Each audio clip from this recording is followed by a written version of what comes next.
Welcome everyone. Today we are going to learn one trick. The Google Finance function allow you to import real-time financial and currency market data straight into Google Sheet. See, here we are going to convert USD to INR, USD to Euro. So how?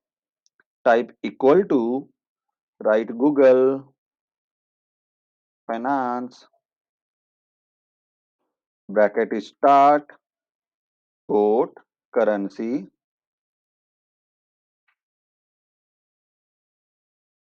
colon, quote, and choose the USD again and choose convert to euro, bracket close, enter. Now Google import directly numbers from the internet. See the numbers. 1 USD equal to 73.96 in INR.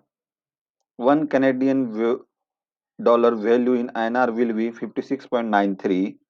GBP to INR 98.42. I hope you like this methodology. Thank you.